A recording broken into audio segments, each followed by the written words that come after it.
नमस्कार, मी प्रतीक्षा, DNA मराठीमध्ये आपलं स्वागत। राहुरी नगर पाथर्डी विधानसभा मतदारसंघातील महाविकास आघाडीचे अधिकृत उमेदवार श्री गोविंद अण्णा खंडू मोकाटे यांच्या प्रचारार्थ आज रविवारी शहरातील यश ग्रँड हॉटेल येथे नगर तालुका महाविकास आघाडीच्या प्रमुख पदाधिकारी व कार्यकर्त्यांची महत्त्वपूर्ण बैठक पार पडली। या बैठकीला शिवसेना जिल्हा प्रमुख शशिकांत गाडे, शिवसेना उपनेते शुभांगी पाटील, माजी जिल्हा परिषद उपाध्यक्ष प्रताप पाटील शेळके, रघुनाथ जिने, बाळासाहेब हराळ, राष्ट्रवादी काँग्रेसचे जिल्हा कार्याध्यक्ष सीताराम काकडे, तालुका अध्यक्ष सरपंच शरद पवार, शिवसेना तालुका प्रमुख राजेंद्र भगत, अल्पसंख्याक जिल्हाध्यक्ष अथर खान, पंचायत समितीचे माजी सभापती प्रवीण कोकाटे, राष्ट्रवादी युवक जिल्हाध्यक्ष रामेश्वर निमसे, अल्पसंख्याक तालुकाध्यक्ष पापामिया पटेल, रावी शिंदे, प्रवीण गोरे, चंद्रकांत पवार, महेंद्र शेळके, विजय रसाळ यांच्यासह तालुक्यातील अनेक गावांचे सरपंच, उपसरपंच, चेअरमन, व्हाईस चेअरमन, संचालक मंडळ तसेच महाविकास आघाडीचे पदाधिकारी व कार्यकर्ते मोठ्या संख्येने उपस्थित होते। बैठकीत आगामी निवडणुकीच्या पार्श्वभूमीवर प्रचाराची रणनीती, बूथनिहाय नियोजन, मतदारांपर्यंत पोहोचण्यासाठी विविध उपक्रम तसेच संघटनात्मक बळकटीकरण याबाबत सविस्तर चर्चा करण्यात आली। सर्व पदाधिकाऱ्यांनी एकजुटीने काम करत मोकाटे यांना विजयी करण्याचा निर्धार व्यक्त केला। यावेळी वक्त्यांनी महाविकास आघाडीची भूमिका स्पष्ट करत विकास कामांच्या जोरावर मतदारांचा विश्वास संपादन करण्याचे आवाहन केले। आगामी काळात गावागावांमध्ये सभा, बैठका आणि जनसंपर्क मोहिमा अधिक तीव्र करण्याचा निर्णय यावेळी घेण्यात आला। नक्कीच उद्धव साहेबांनी आदेशित केलेलेच आहेत, आदेश दिलेलेच आहेत आणि शिवसेना ही ताकदीने लागत असते।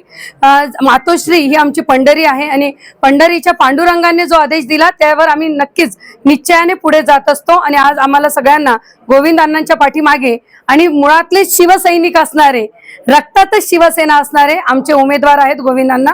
तर नक्कीच आम्ही सर्व शिवसेना, आता गाडे सरांचं बघितलं की सुरुवात ही शिवसेना म्हणून गाडे सरांनीच आज केलेली आहे, म्हणजे विजय हा त्यांचाच आहे आणि आम्ही शिवसैनिक पूर्णपणे त्यांच्या पाठीमागे आहोत।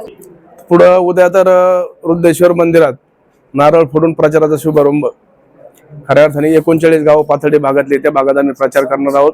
हजारो कार्यकर्त्यांच्या उपस्थितीत, तरुण कार्यकर्त्यांच्या उपस्थितीत खऱ्या अर्थाने उद्या प्रचाराला सुरुवात होणार आहे आणि चांगला उत्स्फूर्त प्रतिसाद खऱ्या अर्थाने सगळ्या भागातून आम्हाला मिळत आहे।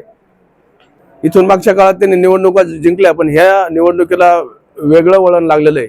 इथून माग मी त्यांच्या विरोधात उभा नव्हतो आणि आता मी ज्यावेळेस या सगळ्या असंख्य कार्यकर्त्याला घेऊन निवडणुकीला सामोरं जात आहे, तर माझ्या पुढं भाजपचं म्हणा, त्यांचे 400 लोक कोणते 40 लोक कुठले प्रचाराला येणार आहेत, हे लोकांचं मला काही आव्हान नाही। उमेदवाराबद्दल काय वाटतं? समोरचा उमेदवार नाही, उमेदवाराचं काय, बारीक मुलगा आहे, काय त्याच्यावर बोलणार काय, तो काय करणार, कुठंच काय करणार नाही, त्याला बालिशपणाचं काम आहे सगळं। भाजपने तो उमेदवार दिला, त्याचं त्यांची हार झालेली। नमस्कार, मी सरपंच शरद खंडेराव पवार, तालुका अध्यक्ष राष्ट्रवादी काँग्रेस पक्ष शरदचंद्र पवार।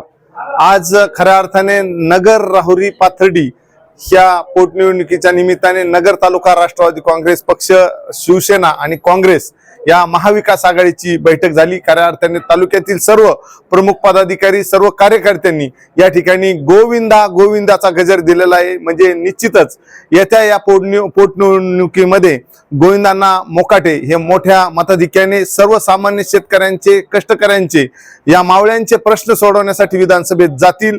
यामध्ये नगर तालुक्यातील 25 गावं असतील, पाथर्डीतील आणि राहुरीतील या मागील 8 दिवसापूर्वीपासून आमच्या राष्ट्रवादी काँग्रेस पक्षाने केलेल्या सर्वेमध्ये आणि महाविकास आघाडीच्या सर्वेमध्ये जनतेमध्ये सुप्त लाट आहे। ती सुप्त लाटीचा फायदा निश्चितच गोविंद अण्णा मोकाटे यांना होणार आहे आणि गोविंद अण्णांची इथून मागची आख्यायिका पाहता पोट निवडणूक अण्णांसाठी महत्वाची आणि नेहमी टर्निंग पॉइंट ठरते।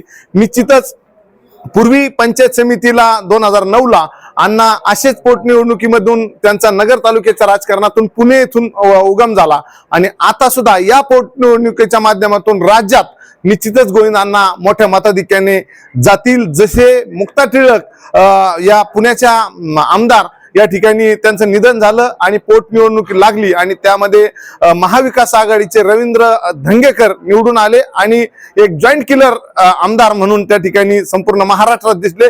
तर या निवडणुकीमध्ये सुद्धा जशी आता या पोटनिवडणूक 2 गाजतात, एक बारामतीची स्वर्गीय अजितदादा आणि या ठिकाणी राहुरीची, त्यामध्ये तिकडं सुनेत्राताई जातील आणि या ठिकाणी निश्चितच गोविंद अण्णा जातील असा आम्हाला विश्वास आहे। प्रतिनिधी मुंतजीर शेख, DNA मराठी, अहिल्यानगर.